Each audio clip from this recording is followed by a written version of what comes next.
में स्थायी बंदोबस्त किसने लागू किया? किसने लागू किया बोलकर बताइए, सबको याद हो जाना चाहिए इसके बाद। किसने लागू किया बच्चों? भारत में स्थायी बंदोबस्त लॉर्ड कॉर्नवालिस, है ना, लॉर्ड कॉर्नवालिस। मैंने आपको अच्छे से समझाया हुआ है स्थायी बंदोबस्त, कल और सोशल साइंस पढ़ेंगे लेसन नंबर 4। स्थायी बंदोबस्त जो है लागू होने के बाद जो है बंगाल बिहार में जो है टैक्स, है ना, वसूलने का अधिकार प्राप्त हो गया अंग्रेजों को। इस तरह मैंने आपको समझाया था। तो किसके नेतृत्व में हुआ था ये? लॉर्ड कॉर्नवालिस, है ना, इसने लागू किया था। The revolt of 1857 started from which place? 1857 की क्रांति कहां से प्रारंभ हुई? ये क्वेश्चन पूछा गया बच्चों। तो बच्चों आपको बताना चाहूंगा आंसर आपको बताना, मेरठ से। ठीक है, कहां से शुरू हुआ था? मेरठ से शुरू हुआ था। Very good. जिनको पता रहेगा वो हैंड रेस करना, है ना, मैं जब पूछूंगा तो। हाँ देखिए, 1857 की जो बैटल स्टार्ट हुआ था, है ना, युद्ध स्टार्ट हुआ था, ये मेरठ से हुआ था। और मेरठ से क्यों हुआ था? क्योंकि वहां के जो सैनिक थे, है ना, भारतीय सैनिक, उनको चर्बी वाले कारतूस दे दिए गए थे। कारतूस चर्बी से बने हुए थे जानवरों के, जिनका विरोध किए सैनिक लोग, और वहीं से जो है भड़के अंग्रेजों के खिलाफ, है ना, भारतीय सैनिक। तो वहीं से जो है 1857 की शुरुआत हुई थी। मैसूर का शेर, मैसूर का राजा टीपू सुल्तान, मैसूर का शेर भी बोला जाता है इसको। तो सभी बच्चे इसको याद रखना, who was known as the tiger of Mysore. So answer, the answer will be Tipu Sultan. ठीक है, नेक्स्ट क्वेश्चन बच्चों, which act transferred power from East India Company to British crown? देखिए, किस अधिनियम के सत्ता ब्रिटिश क्राउन को मिली? किस अधिनियम के बाद? देखिए 1857 में क्या हुआ? 1857 का युद्ध हुआ, है ना, 1857 का युद्ध हुआ 1857 का। उसके बाद जो है ना बच्चों, जो ईस्ट इंडिया कंपनी, इसको बेनिफिट नहीं हो रही थी, क्योंकि ईस्ट इंडिया कंपनी भारतीय सामान को भारत में नहीं बेच पा रहा था, है ना, नुकसान हो रहा था। उसके बाद एक आया गवर्नमेंट ऑफ इंडिया एक्ट 1858। उस समय ये क्या कर दिए गए? इसको, ईस्ट इंडिया कंपनी को भंग कर दिए गए, है ना। तो ये आपको याद रखना, answer number C, government of India act 1850 से एक्ट के बाद, 1857 के बाद 1858 में। ठीक है, भारत सरकार अधिनियम 1858 के बाद ये ईस्ट इंडिया कंपनी को क्या कर दिए गए? भंग कर दिए गए। ठीक है, सभी बच्चे याद रखेंगे। चलिए अगला देखेंगे बच्चों, 44 के बाद पढ़ेंगे 45। वेट करिए ना थोड़ी देर। 45, कपास की खेती के लिए उपयुक्त मिट्टी, है ना, विच soil is the best for cotton cultivation? So answer will B बच्चों, कपास की खेती के लिए कौन सी मिट्टी? काली मिट्टी, है ना, ब्लैक सॉइल, काली मिट्टी। ये ज्यादा जो है काली मिट्टी जो है बेस्ट है। ठीक है बच्चों, नेक्स्ट क्वेश्चन है, कर्क रेखा भारत के कितने राज्यों से गुजरती है? कितने बच्चे सही आंसर दे सकते हैं? चले 30 सेकंड आपके पास।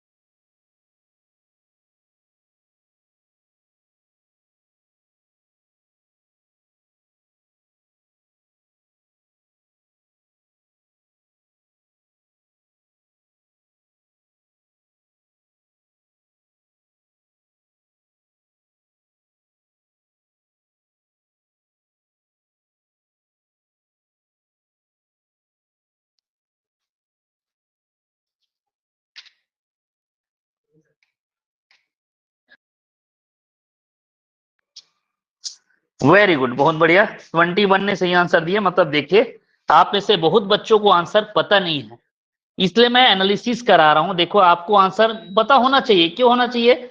जैसे 40 बच्चों ने आंसर सबमिट किए, आंसर सबमिट करने के बाद आपको रियल आंसर भी पता चल जाता है। वहां पे आप आगे बढ़ेंगे तो रियल आंसर क्या था वो बता देते हैं। आई थिंक आप लोग चेक नहीं करते हैं, तो बच्चों चेक किया कीजिए आप लोग, जो है ना। 8 राज्यों से होकर गुजरती है। मैंने एक ट्रिक भी बताया था कि 8 राज्यों को याद करने का ट्रिक। आप में से कितने बच्चों को ट्रिक याद है बोल के बताइए।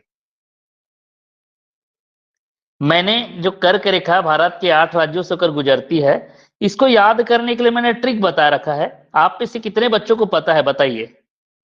जो 8 राज्यों से होकर गुजरती है कर्क रेखा, उसके लिए मैंने ट्रिक बता रखा है। चलिए बहुत बढ़िया, कम से कम काव्या को तो पता है। चलिए काव्या बता दो। काव्या जैन बताइए। झार। मित्र पर गमछा झार, वेरी गुड बेटा। देखिए बाकी बच्चे क्यों याद नहीं करते हैं जी, आप लोग जो है मित्र पर गमछा झार, ये मैंने आपको शॉर्टकट ट्रिक बताया था, है ना, गमछा, गमछा ये छा, उसके बाद झार।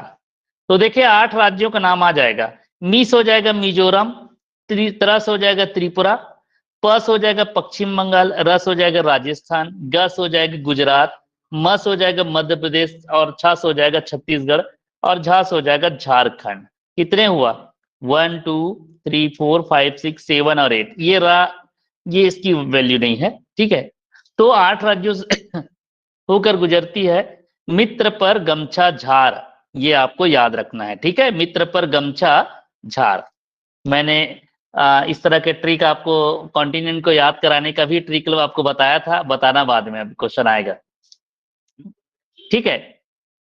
तो देखिए कपास की खेती के लिए तो हो गया ब्लैक सॉइल, ठीक है। अगला क्वेश्चन था कि ट्रॉपिक ऑफ कैंसर कर्क रेखा भारत के कितने राज्यों से होकर गुजरती है? तो 8 राज्यों से होकर गुजरती है। ये एक इमेजिनेशन लाइन होता है ट्रॉपिक ऑफ कैंसर, है ना, इमेजिनेशन लाइन पूरे वर्ल्ड ग्लोब में खींचा गया है, उसमें जो है भारत का 8 राज्य भी आता है। मित्र पर गमछा झार, इसको आपको याद रखना है ना, 8 राज्य आता है। मी से मिजोरम, त्र से त्रिपुरा, प से हो जाएगा पश्चिम बंगाल, र से हो जाएगा रस हो जाएगा राजस्थान, ग से गुजरात, म से मध्य प्रदेश और छ से छत्तीसगढ़ और झा से झारखंड, ठीक है बच्चों। मित्र पर गमछा झार, शॉर्टकट ट्रिक याद रखना आप लोग, 8 राज्यों को याद करने का। नेक्स्ट क्वेश्चन है, main gas responsible for global warming, वैश्विक उष्मीकरण के लिए मुख्य गैस है, ग्लोबल वार्मिंग को, जो वार्मिंग को बढ़ाने वाला गैस है, ये है कार्बन डाइऑक्साइड, ये आपको याद रखना है ना। इसी की वजह से हमारा हवा खराब हो रहा है कार्बन डाइऑक्साइड की वजह से, ठीक है बच्चों। अगला है, बिहार का शोक किस नदी को कहा जाता है? बिहार का शोक, शोक मत होता है दुख। अब दुख हो रहा है क्यों? हो सकता है नदी में बाढ़ आ जाता है। यस, बिहार का शोक होता है, कोसी नदी को बोला जाता है बच्चों। कोसी नदी में प्रति वर्ष बाढ़ आ जाता है, जिसकी वजह से आसपास की गांवें डूब जाती है, बहुत ज्यादा नुकसान होती है, इसलिए इसको कोसी नदी को बिहार का शोक कहा जाता है। सारे बच्चों को ये बात याद रहना चाहिए। अगर आपको बोलेंगे कि बंगाल का शोक किसको बोलेंगे, बंगाल का शोक, ये तो बिहार की बात हो गई। अब आपको बोलेंगे कि बंगाल का शोक किस किस नदी को कहा जाता है, बंगाल में किस नदी की वजह से ज्यादा तबाही मचती है, बंगाल का शोक, है ना, ये हो गया बिहार का शोक। अब बंगाल का शोक, तो बंगाल का शोक कहा जाता है बच्चों दामोदर नदी, सारे बच्चे याद रखना। दामोदर नदी में हर साल पश्चिम बंगाल में बाढ़ आ जाती है, जिसकी वजह से, है ना, खेती खलियान घर वगैरह सब डूब जाते हैं और कुछ मतलब व्यक्तियों की डेथ भी हो जाती है बाढ़ आ जाने से, ठीक है। तो हर साल ये बाढ़ आ जाती है, इसलिए इसको नाम दिया गया है बिहार का शोक कोसी नदी, बंगाल का शोक दामोदर नदी। कितने बच्चों को समझ आ गया? हैंड रेस करके बता दीजिए कि सर हम नहीं भूलेंगे। बिहार का शोक कोसी नदी को बोला जाता है, बंगाल का शोक दामोदर नदी को बोला जाता है। वेरी गुड, ठीक, बहुत बढ़िया, ठीक है। 8 राज्य वाले को बहुत बच्चे गलत दिए थे आंसर, तो आंसर याद रहना चाहिए, ठीक है। ट्रिक भी आपको याद होना चाहिए। चलिए बच्चों नेक्स्ट क्वेश्चन है आपके लिए। अगला क्वेश्चन है बच्चों 46 नंबर, नहीं सॉरी 46 भी क्या था, हाँ 47 48 के बाद 49 नंबर, 49 नंबर, भारत में मतदान की न्यूनतम आयु क्या है? तो अभी तो आपको पता होना चाहिए, भारत में मतदान की न्यूनतम आयु 18 वर्ष है, ठीक है, क्या रहेगा 18 ईयर्स। और आपको बोलेंगे कि भारत में मतदान सबसे पहले कब शुरू हुआ था? तो 1951-52 में, है ना, जब भारत का संविधान बना था उसके बाद जो है मतदान स्टार्ट हुआ था भारत में पहली बार, ठीक है, 1951-52 में मतदान, ठीक है, वोटिंग, याद रखिएगा। समझ आ गया? 25 जनवरी को प्रतिवर्ष मतदान दिवस मनाया जाता है, ये भी आपको याद रखना, मतदान दिवस जो है 25 जनवरी को प्रतिवर्ष मनाया जाता है। चलिए नेक्स्ट क्वेश्चन आपके लिए, भारत का संवैधानिक प्रमुख कौन होता है? भारत का संवैधानिक प्रमुख जो होता है प्रेसिडेंट होता है, संविधान की जो मेन मुख्य होता है, जो राष्ट्रपति होता है, सभी बच्चों को याद होना चाहिए। भारत में कानून बनाने वाली संस्था है आंसर आएगा सी, है ना, विधायिका जिसको संसद भी बोल सकते हैं शॉर्ट में, ये कानून बनाता है, संसद से कानून पास होता है। ठीक है, आपको याद रखना है, वहां पे लोकसभा, इसके अंग है लोकसभा, राज्यसभा, है ना, यहाँ बिल पास होता है ना, एक दूसरे की बात सुना जाता है, दोनों पक्षों की, दो पक्ष तीन पक्ष जो भी वहां पे नेता है उनकी बातों को सुना जाता है, उसके बाद कानून बनाने के लिए वहां पे तैयार करते हैं, फिर लास्ट में राष्ट्रपति का साइन होता है, उसके बाद ही कानून जो है लग जाता है, बन जाता है। जैसे अभी कानून है, 18 वर्ष से नीचे अगर उम्र के बच्चे अगर बाइक चलाते हैं और किसी को ठोकर मार देते हैं, उनकी डेथ हो जाती है, तो उनके माँ बाप को गिरफ्तार कर लिया जाता है। तो नए कानून बना है, कहाँ से बना है, यही संसद से बना है ना, लोकसभा से। फिर उसके बाद जो है राष्ट्रपति साइन करती है, फिर ये कानून लागू हो गई। सही बच्चों को समझ आ गया? तो आपको याद रखना है ना, भारत में कानून बनाने वाली संस्था है विधायिका, लेजिस्लेचर क्या बोल सकते हो, लेजिस्लेचर। ठीक है, विधायिका। समझ आ गया बच्चों? बोल के बता दो। यस। ओके, बिल्कुल ध्यान से सुनिए, भूलना नहीं है। ठीक है, अगला क्वेश्चन है बच्चों, fundamental rights are mentioned in मौलिक अधिकार, किसमें मौलिक अधिकार है ना, 1835 जो अनुच्छेद में मौलिक अधिकार है हमारे, ये भाग 3 में वर्णन है। किसमें है? भाग 3 में वर्णन है, याद रखेंगे मौलिक अधिकार। नेक्स्ट क्वेश्चन है बच्चों 52, 1942 में गांधी जी द्वारा शुरू किया गया आंदोलन था, movement started by Gandhi ji इन 1942। देखिए, भारत छोड़ो आंदोलन, क्विट इंडिया, है ना, क्विट मूवमेंट आंदोलन भी बोल सकते हो, या क्विट इंडिया मूवमेंट, है ना, क्विट इंडिया मूवमेंट, भारत छोड़ो आंदोलन, ये शुरू किया था 1942 में गांधी जी ने। और 1920 में गांधी जी ने अगर पूछेंगे तो असहयोग आंदोलन, है ना, असहयोग आंदोलन के समय गांधी जी छत्तीसगढ़ भी आए थे, आपको याद रखना है। तो असहयोग आंदोलन कब शुरू हुआ था बोलेंगे तो 1920, और भारत छोड़ो आंदोलन 1942। अगला क्वेश्चन है बच्चों, सबसे अधिक जनसंख्या वाला महाद्वीप है, ये क्वेश्चन आ गया आपके पास। कितना? 7 महाद्वीप है, 7 कॉन्टिनेंट्स। सबसे बड़ा जो है एशिया है, सॉरी अफ्रीका में लगा रहा हूं मैं, एशिया महाद्वीप है सबसे बड़ा, सबसे अधिक जनसंख्या वाला महाद्वीप में। तो चलिए, आप में से मैंने आपको एक ट्रिक बताया था याद करने का, किस बच्चे को याद है? हैंड रेज करिए। ए अफ्रीका कहाँ चली, ऐसा कुछ था, कितने बच्चों को याद है बताइए? हर्ष साहू, याद है आपको? किसको याद है जी? आप लोग याद क्यों नहीं करते? ए अफ्रीका कहाँ चली, साथ में अमेरिका, उत्तरी अमेरिका और दक्षिणी को भी ले चली, ऐसा था। ठीक है, चले एकता बताइए, शुरू दिन मैंने सिखाया था।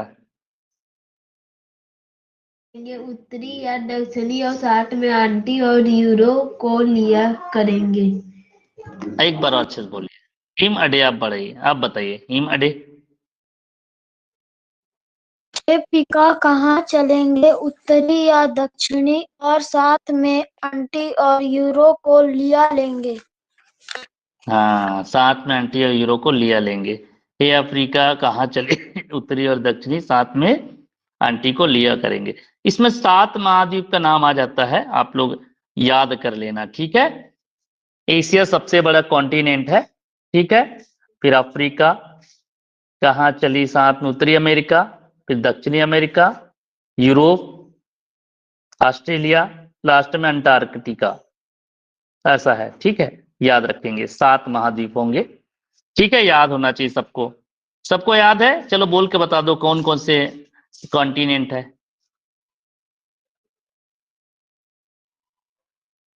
बोलिए जी।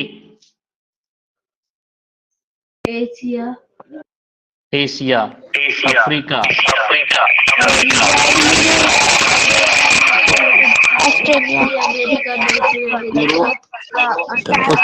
यूरोप, ऑस्ट्रेलिया, ऑस्ट्रेलिया, अंटार्कटिका भी है क्या? यस सर, यस ठीक है, याद रखना 7 है महाद्वीप ना, 7 कॉन्टिनेंट, सभी बच्चों को याद होना चाहिए।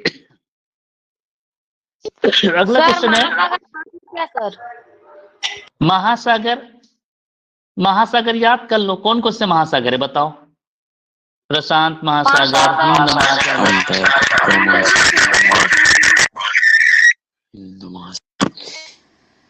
जी बोलो ना जी, क्या क्या महासागर है? अंटार्कटिका महासागर। अंटार्कटिका तो कॉन्टिनेंट है, महाद्वीप है, महासागर नहीं है। देखिए महाद्वीप और महासागर में क्या अंतर है? हिंद देखो महासागर में